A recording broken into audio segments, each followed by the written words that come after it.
Kalau kita lihat tadi, ini memang penyakitnya beberapa birokrasi.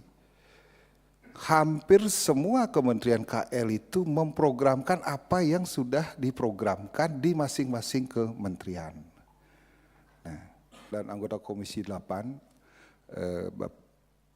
Wakil Menteri Sosial, Kepala BNPB, kemudian dari Basnas dan Badan PPKH dan Basnas, dan Bapak Ibu sekalian yang tidak bisa sebut satu persatu, ada beberapa hal yang saya sampaikan menyangkut pemaparan hari ini. Pertama adalah dari Kementerian Sosial. Kalau kita lihat struktur anggaran dari Kementerian Sosial, ini kita mengaca dulu pada anggaran, yaitu anggaran itu Kementerian Sosial kan hampir 2,66 triliun untuk bencana. Yaitu sedangkan kekurangan lagi 1,4 triliun, dan kemarin memang itu sudah kita setujui. Nah, yang ingin kami pertanyakan ini adalah kemarin waktu rapat kita juga di Medan itu kan awal yang itu kan ada hampir 100 miliar dianggarkan. Nah, kapan deadline ini bisa diberikan terhadap program-program kekurangan ini, karena ini bersifat sangat urgen sekali, yaitu 1,4 triliun.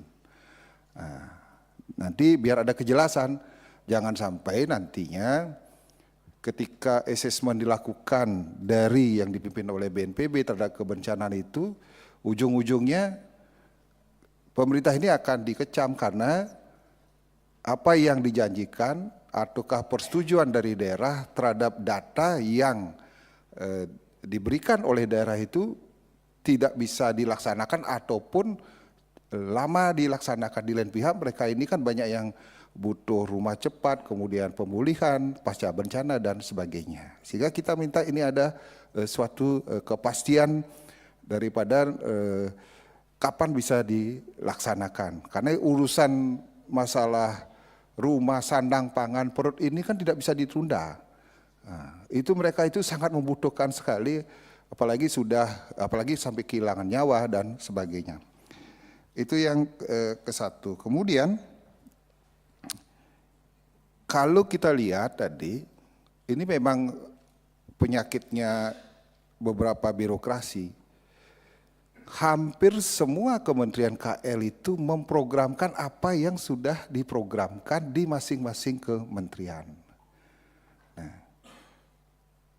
Gimana cara mengatur? Seperti tadi, dari Basnas ada, BPKH ada, Kementerian Sosial ada, belum kementerian yang lain.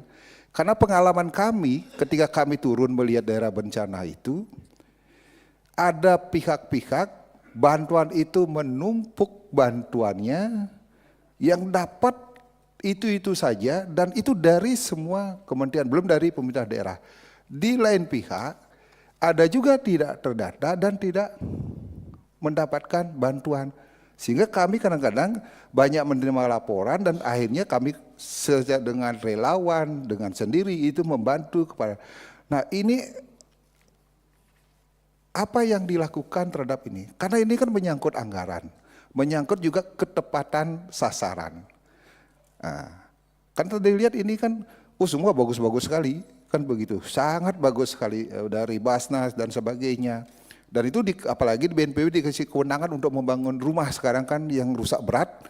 Nah, dan ini kan sesuatu, tapi di lain pihak ada juga tadi dari Badan Zakat itu melakukan program seperti itu. Nah, sehingga ini kami ingin jawaban kan seperti itu. Kemudian masalah logistik dari Kementerian Sosial kan begitu.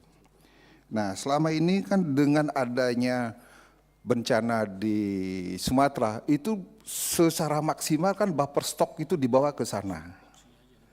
Nah,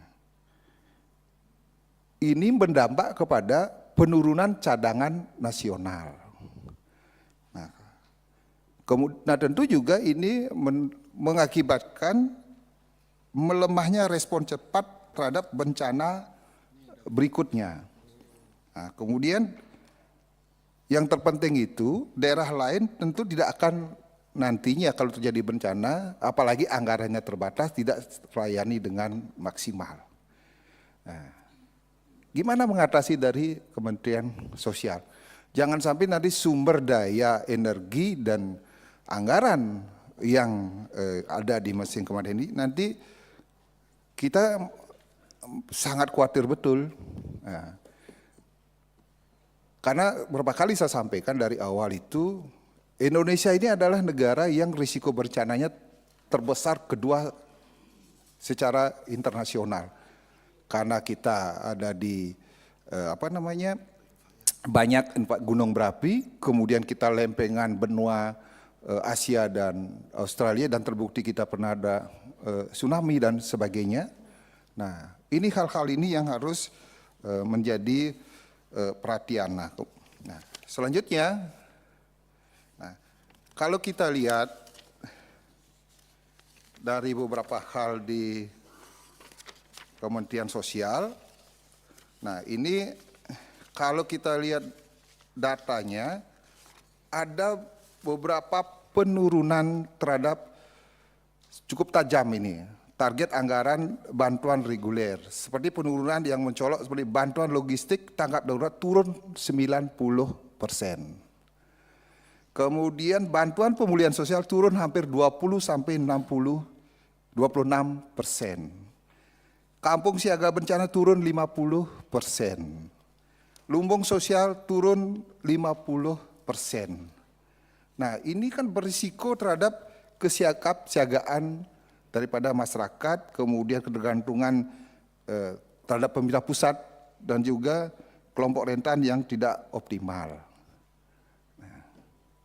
Yakin dari Kementerian Sosial ini dengan adanya penurunan ini bisa bekerja secara maksimal, dan kemudian langkah-langkah apa yang harus diambil. Berikutnya, nah, ada beberapa hal mungkin dari saya merasa prihatin. Saya lihat juga Pak, wajah-wajah dari BNPB ini kelihatan capek sekali. Ya, biasanya fresh gitu, tapi karena selama ini ada banyak hal-hal itu semua mengarah berfokus kepada BNPB dan sebagainya. Nah, tentu yang menjadi pertanyaan ini, dengan anggaran yang 240 miliar itu apakah benar ada pesawat sekian dan sebagainya? Dari mana Bapak mendapatkan dana? Kan seperti itu. Karena itu betul operasional. Nah, jangan sampai nanti hal-hal yang dipertanyakan oleh publik, oleh masyarakat itu dianggap kebohongan.